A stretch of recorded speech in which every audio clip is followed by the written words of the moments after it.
Hi, everybody, and welcome to day 55 of the 100 Days of Labbing Journey. I'm Tony E. at Show AP Interface Brief, and I've been away for a while. I think I've skipped about 4 days, but I am back in the saddle. Today I did my usual Sunday large lab.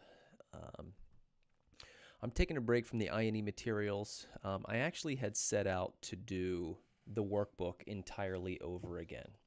And I knew that was going to be an extremely ambitious goal.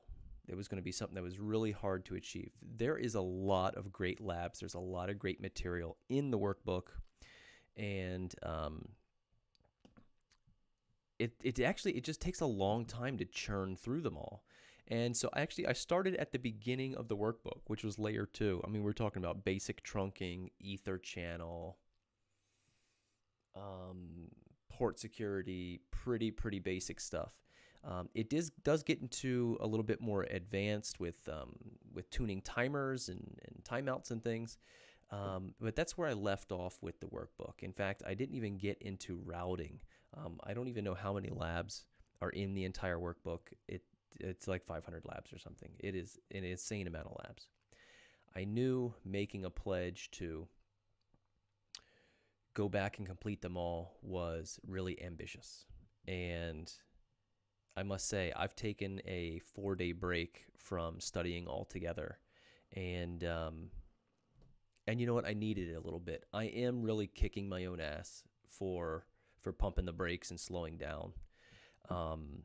I should not have done that here. I only have like 50 days left, less than 50 days of this journey I'm on, and I slowed down for a few days. So I'm really kicking my ass about that. But today, I utilized my time being Sunday. The family was away today, so I went ahead and did a lab from Cisco 360, and this was not from the Cisco expert level training that they have online, which is, I think it's Cisco expert training.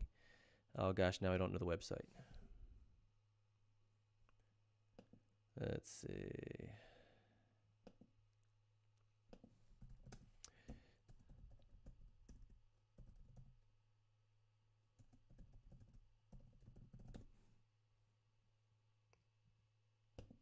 Let's see. This is it. Cisco expert level training for CCIE portal. Maybe this is it. Yeah, this looks like it.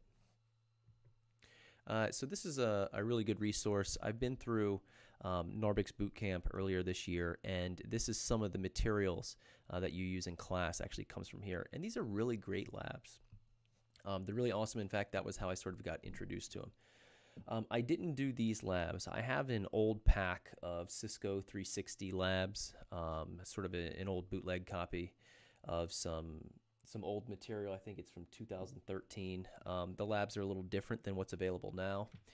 And I just wanted to be able to go at it at my own pace, not be timed and not worry about being graded and everything. So I'm utilizing every resource I can find. And I really enjoyed this lab. Actually, it was a welcome surprise.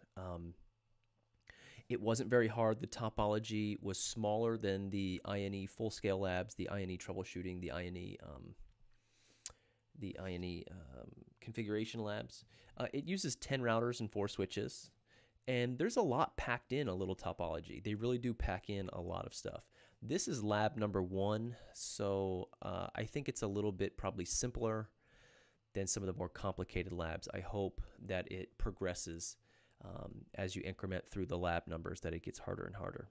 I was able to do most of these tasks. There were a few areas I skipped completely and took zeros on. One was multicast. I configured sparse dense mode on the interfaces, and that was about it. And the other thing that I skipped was the QoS section. I just didn't understand it. It was 4 bullet points. Wasn't very much, but it was something I could not execute. And then the other places where I lost points were just very simple things. Actually, I read over it after I graded myself. And I probably should have awarded myself an extra between 4 and 8 points, which would not have given me a passing score, but would have boosted me up. So I want to tell you, this lab was total of 76 points, and I was feeling really good about it. I gave myself 6 hours. The duration for this exam says, or not exam, this lab says it's a 6-hour lab. I gave myself 6 hours. I took the entire 6 hours, which I didn't think I was going to, but I did. Anyhow, I only earned 46 points. So if my math is right, if we do 46 divided by 76, that is 60%, and I'm pretty sure 60% will not get me a passing score. So, so I'm going to have to step it up. But I was really happy to start some new material. I was just sort of getting burned out of doing I&E material over and over and over.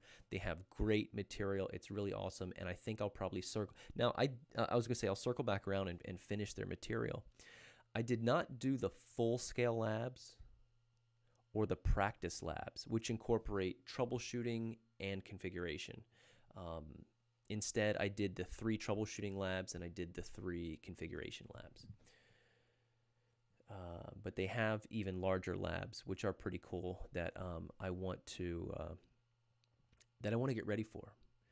I do feel like this lab was a little bit simpler. Like I said, it wasn't very complicated. I kind of felt like this was the equivalent of the very first I&E configuration lab, where it was just kind of like get everything working and make everything reachable and turn a couple of knobs here and there.